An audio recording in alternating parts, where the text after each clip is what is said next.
ओम शांति। 13 अक्टूबर 2023 बाबा की महावाक्य। मीठे बच्चे, धीरज रखो, अब तुम्हारे दुख के दिन पूरे हुए, सुख के दिन आ रहे हैं। निश्चय बुद्धि बच्चों की अवस्था धैर्यवत रहती है। प्रश्न, किसी भी हालत में मुरझाइश ना आए, इसकी सहज विधि क्या है? उत्तर, ब्रह्मा बाप का सैंपल सदा सामने रखो। इतने ढेर बच्चों का बाप, कोई सपूत बच्चे हैं तो कोई कपूत, कोई सर्विस करते, कोई डिसर्विस।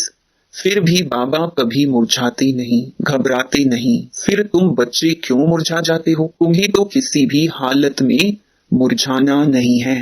गीत। धीरज धर मनवा। ओम शांति। धीरज धर मनवा मनुष्य को नहीं कहा जाता, मन बुद्धि आत्मा में है। यह आत्मा को कहा जाता है। आत्मा को सिवाय परम पिता परमात्मा के और कोई कह ना सके कि धैर्य धरो, क्योंकि अधीर्य को ही धैर्य दिया जाता है। अगर ईश्वर सर्वव्यापी है तो उसको अधीर्य कहा नहीं जा सकता। मनुष्य इस समय सब अधीर्य हैं, दुखी हैं, इसलिए धैर्य देने के लिए, सुख देने के लिए बाप आए हैं। कहते हैं, अब धैर्य धरो। बाप की महावाक्य सिर्फ तुम्हारे लिए नहीं है, वास्तव में सारी दुनिया के लिए है। सारी दुनिया आहिस्ते आहिस्ते सुनती रहेगी। जो सुनते हैं वह आते रहते हैं। सबका सदगति दाता, दुख हरता एक बाप ही है। यह है ही दुख की दुनिया। बच्चे समझते हैं अभी हमारे मुक्ति, जीवन मुक्ति के दिन व कलयुग पतित दुनिया से छुटकारा पाने के दिन है। तुम्हारी बुद्धि में यह है, सो भी नंबरवार पुरुषार्थ अनुसार।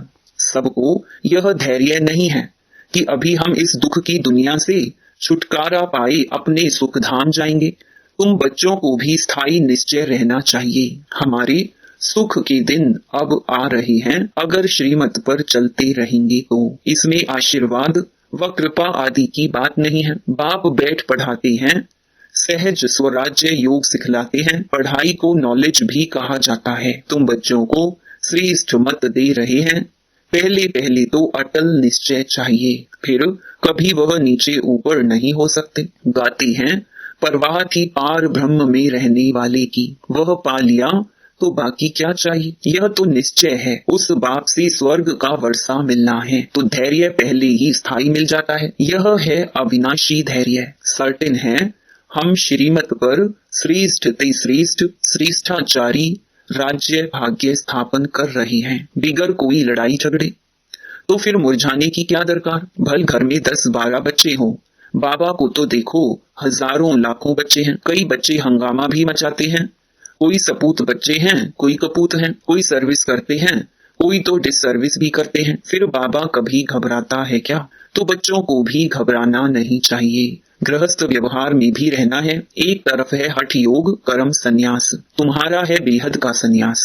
यह है राजयोग। तुम्हें गृहस्थ व्यवहार में रहते बाप से वर्षा पाना है, बहुत सहज है। अभी तो अपने सुखधाम की झाड़ दिखाई पड़ रहे हैं, परोक्ष अपरोक्ष बुद्धि से जानते हैं। साक्षात्कार हो ना हो, पुरुषार्थ करते हैं भविष्य स्व राजधानी के लिए।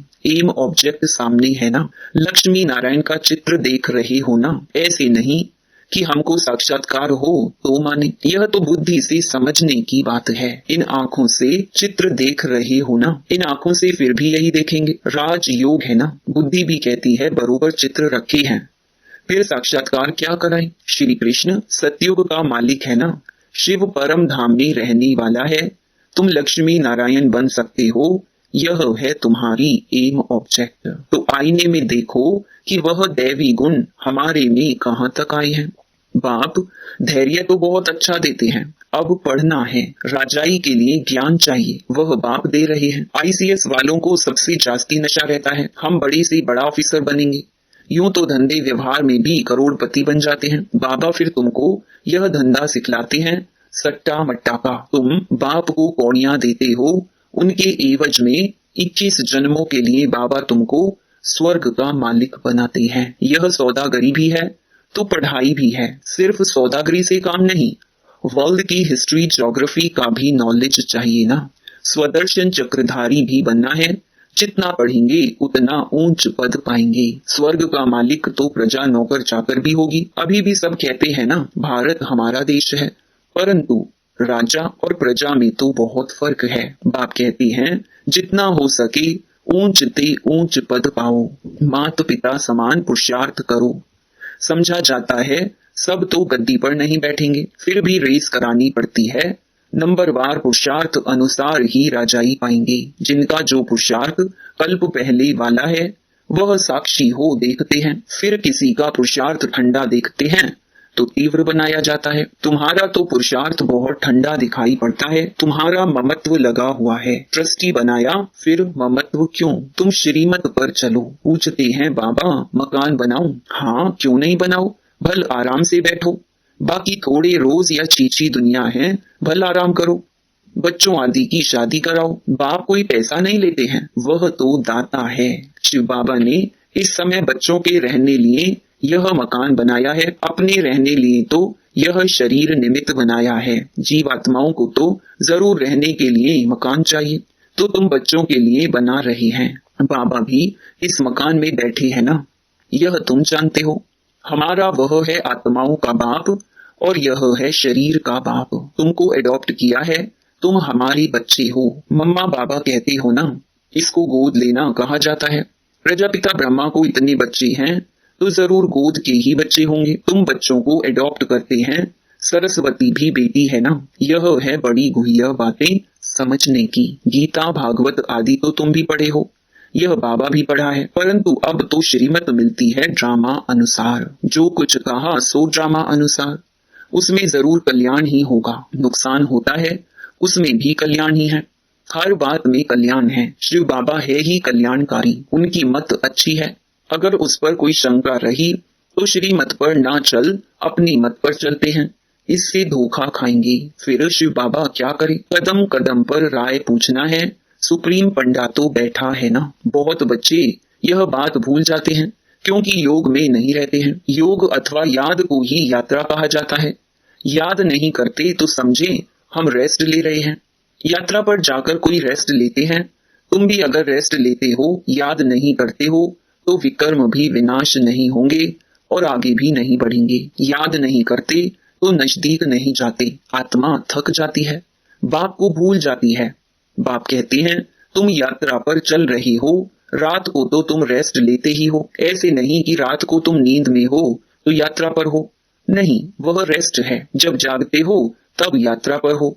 नींद में कोई विकर्म विनाश नहीं होंगे, बाकी हाँ दूसरे कोई विकर्म होते नहीं हैं। तो बाप सभी बातें समझाते हैं, परंतु कोई अमल में भी जब लाए। ढेर पॉइंट बतलाते रहते हैं।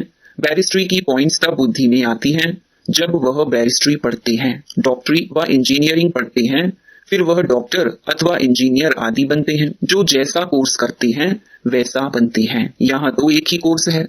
चलते चलो, तुम्हारे सिर पर जन्म जन्मांतर के पापों का बोझा बहुत है, उनको विनाश करने का उपाय एक ही है, बाप को याद करना, नहीं तो पद भ्रष्ट हो पड़ेंगे। माला बनी हुई है ना, 9 रत्नों का भी गायन है, यह कहां से आए सो मनुष्य नहीं जानते हैं। 8 रत्न हैं जो रुद्र की माला बनते हैं, तो पुरुषार्थ अच्छा करना चाहिए। स्टूडेंट्स अच्छा पढ़ते हैं तो रजिस्टर से माँ बाप को भी पता लगता है। यहाँ तो बाप ही टीचर भी हैं, तो वही जाने। तुम पढ़ते ही हो बाप के पास, रजिस्टर का भी उनको पता पड़ता है।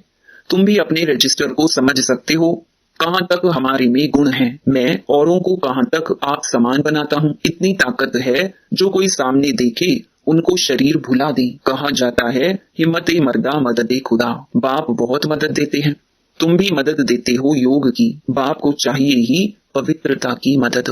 सारी पतित दुनिया को पावन बनाना है योग बल से। जितना जितना जो योग की मदद देंगे उतना बाबा खुश होंगे। यह बाबा के लिए मदद है व अपने लिए। तुम जितना पढ़ेंगे उतना ऊंच पद पाएंगे, जितना याद करेंगे उतना मुझे पवित्रता की मदद करेंगे। मैं आया हूँ पतित को पावन बनाने, पावन दुनिया के लिए। पतित और पावन यहाँ बनते हैं, वह तो है ही निराकारी दुनिया। गाते भी हैं पतित पावन आओ, समझते नहीं कि पावन दुनिया किसको कहा जाता है। सीता को रावण की जेल से दुख से छुड़ाया तो फिर सुख चाहिए। औरों को शांति बहुत मिलती है, सुख थोड़ा मिलता है। तुमको सुख भी बहुत मिलता है, तो दुख भी बहुत मिलता है। पिछाड़ी में जो आत्माएं आती हैं, थोड़ा पार्ट बजाई वापस चली जाती हैं, एक दो जन्म भी लेते हैं, थोड़ा समय आया यह गया। तुम्हारी तो 84 जन्मों की बात है, उनकी एक दो जन्म की बात है। तुम 84 जन्मों को जानते हो, चक्र को जानने से चक्रवर्ती राजा बनते हो, वह थोड़ी ही बन सकेंगे। उनके लिए यह ज्ञान नहीं है, यह ज्ञान तुम्हारे लिए है, जिन्होंने कल्प पहले भी ज्ञान लिया है। अब तुमको पुरुषार्थ करना है, पुरुषार्थ का समय अभी है और तुम्हारे लिए ही पुरुषार्थ की बात है।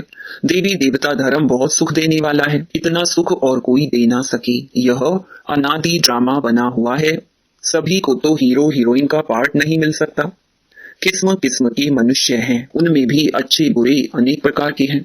श्रेष्ठ ते श्रेष्ठ देवी देवता हैं, श्रेष्ठ उन्हों को ही कहा जाता है। वह तो सतयुग में ही होते हैं, उन्हों के चित्र भी हैं, परंतु वह कैसे बने यह नहीं जानते हैं। कोई तो फिर कहते श्री कृष्ण हाजिरा हजूर है, भगवान भी हाजिरा हजूर है। इन सब बातों को तुम बच्चे समझ गए हो। यह एम ऑब्जेक्ट बहुत अच्छी है समझाने लिए। सबको निमंत्रण जरूर देना है, अखबार से सबको निमंत्रण मिल रहा है। अभी बाकी टाइम बहुत थोड़ा है। अब तक बच्चे यात्रा करते करते थक जाते हैं तो बैठ जाते हैं, माया के तूफान सहन नहीं कर सकते हैं।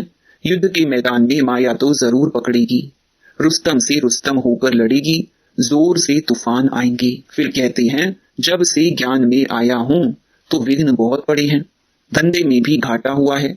बाबा कहते हैं ऐसे मत समझो, ज्ञान में आए हैं तब विघ्न पड़ते हैं। यह तो दुनिया में होता ही रहता है, इनसे डरना नहीं है। कभी शुक्र की दशा, कभी राहु की, कभी किसकी दशा बैठती है, चलते चलते फां हो जाते हैं।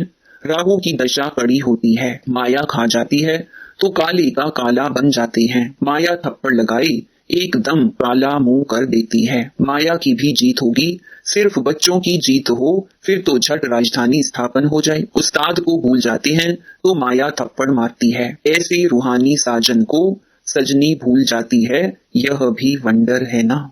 अच्छा, मीठे मीठे सिकिलधे बच्चों प्रति माता पिता बाप दादा का याद प्यार और गुड मॉर्निंग। रूहानी बाप की रूहानी बच्चों को नमस्ते। धारणा के लिए मुख्य सार। पहला, योग बल से पतित दुनिया को पावन बनाने में बाप का मददगार बनना है। याद की यात्रा में रेस्ट नहीं लेनी है, ऐसी याद हो जो सामने वाला अपना शरीर भी भूल जाए। दूसरा, श्रीमत में कभी भी शंका उठाकर अपनी मनमत नहीं चलानी है। हर बात में राय लेते उसमें अपना कल्याण समझकर चलना है। वरदान, सहयोग की शुभ भावना द्वारा रूहानी वायुमंडल बनाने वाले मास्टर दाता भव। जैसे प्रकृति अपने वायुमंडल के प्रभाव का अनुभव कराती है, कभी गर्मी कभी सर्दी, ऐसे आप प्रकृति जीत सदा सहयोगी सहज योगी आत्माएं अपनी शुभ भावनाओं द्वारा रूहानी वायुमंडल बनाने में सहयोगी बनो। वह ऐसा है, वह ऐसा करता है, यह नहीं सोचो कैसा भी वायुमंडल है, व्यक्ति है, मुझे सहयोग देना है। दाता के बच्चे